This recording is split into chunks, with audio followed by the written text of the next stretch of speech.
Hello friends, I'm D.W. Shepherd. Welcome to my channel today.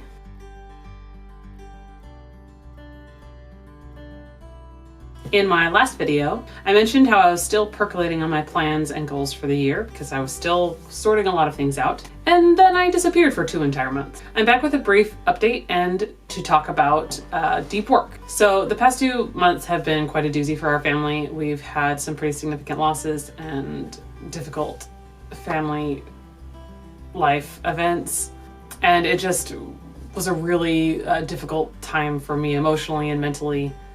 I was really struggling, and honestly just making it through the day was a big win for me.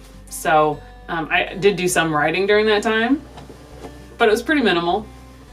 Everything I did was pretty minimal, but I'm super grateful to be able to say I'm doing immensely better. And my family, we've got a lot more order in our life. We're just doing better overall. So that's a relief. And also really awesome because within creating some of that order for us, it's allowed me to secure a couple hours a day of early morning deep work time. And when I say deep work, I'm talking Cal Newport's style of deep work. If you haven't read his book or dug around into this concept, here's a brief description from his website talking about what he means by deep work. So deep work is the ability to focus without distraction on a cognitively demanding task, like trying to talk, apparently. Anyways, deep work is the ability to focus without distraction on a cognitively demanding task. It's a skill that allows you to quickly master complicated information and produce better results in less time. Deep work will make you better at what you do and provide the sense of true fulfillment that comes from craftsmanship.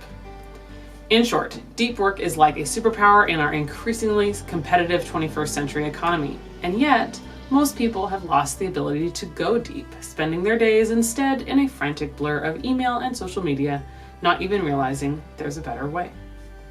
So I found this book to be very motivating, and I found that it really challenged me to look at some little lies that I would tell myself about how I could work. I can do this and get things done. And the truth was, deep work really, you can't treat it like shallow work. And what's interesting is one of the things I learned from this book was that deep work takes practice.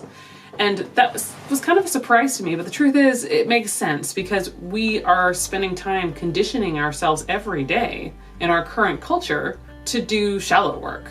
We do things while multitasking, we busy work, we get horrendously distracted over and over, even if just for a few moments at a time. But we do it all day long. Our phone rings, our message shows up, an email shows up. Like, we really do have a lot that's demanding our attention. We play music all the time because, you know, Spotify. And I mean, there's times when I've looked at my life and realized, like, did I stop and really have a quiet moment that day at all to really like work and think deeply and get those really difficult things sorted out? And sometimes yes, but a lot of times on a consistent basis, not really. And learning about deep work and now re-instigating it into my life has just been so awesome, for lack of a better word.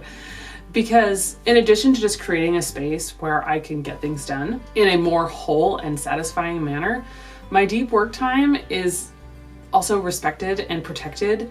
It's a couple of hours where I won't be interrupted. And that's proven very vital for my postpartum brain in order to get some things done. Now, with the way my brain works, there are some things I can't dip into and problem solve. I have to have a longer chunk of time where I don't have other things happening. So this time has become even more precious to me. Now, there are a good handful of things that I use my deep work time for. I use it to strategize things about our life, being able to problem solve, home life problems. I do choreography during that time. I edit videos. I spend some of that time on business strategy and brainstorming for my business. And as you may have already guessed, I also write, because writing is definitely deep work. Now, while my husband is super supportive of my deep work time, because I'm super supportive of his deep work time, we both recognize there's just some things that we don't get done if we don't have a chunk of time to really dive deep into it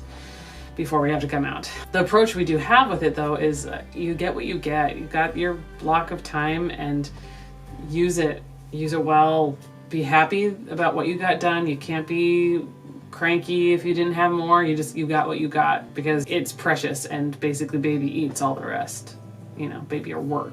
Right. And so that's extra motivation for me to set my own personal expectations for myself, not to waste that like precious time. And that's not to say that I haven't. There have been times where, like I slept in, and that's what I use some of my deep work time for.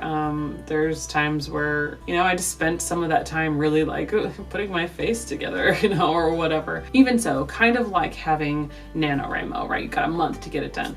It is interesting how having a very specific time, it's like it's the only one that that like other people are protecting on your behalf. You do want to be the best in it. And so I am using a few of my hours of my deep work days writing, and I'm really excited about the progress I've started to make, and that I intend to continue making. Right now I've got some big projects and some of my other deep work projects that I'm having to put some of those deep work days towards, but as those get cleared up, I'll be able to have more time for my writing, and I'm really excited about that. And thanks to having this deep work time, I'm really hopeful that I'll be able to start posting more regularly. So keep an eye out for that. And without further ado, if you're looking to improve your focus, if you're ready for some hard truths and to really challenge yourself and to get the tips that you need to be able to really start practicing better deep work, check out Cal Newport's book. It's worth reading and seeing how we can really combat some of the conditioning that's going on within our current culture and learn to deep work again, learn to make impressive things happen in your life. So let me know, have you read Cal Newport? What is your experience with getting distracted? Do you feel like that? Do you feel like sometimes your life is being pulled from all sides? Do you feel like you've mastered that, and you've share with me kind of where you're at in that journey? So next week, the plan is to talk about brainstorming, which I'm really excited about. So make sure to subscribe if you haven't already, and I'll see you around for that.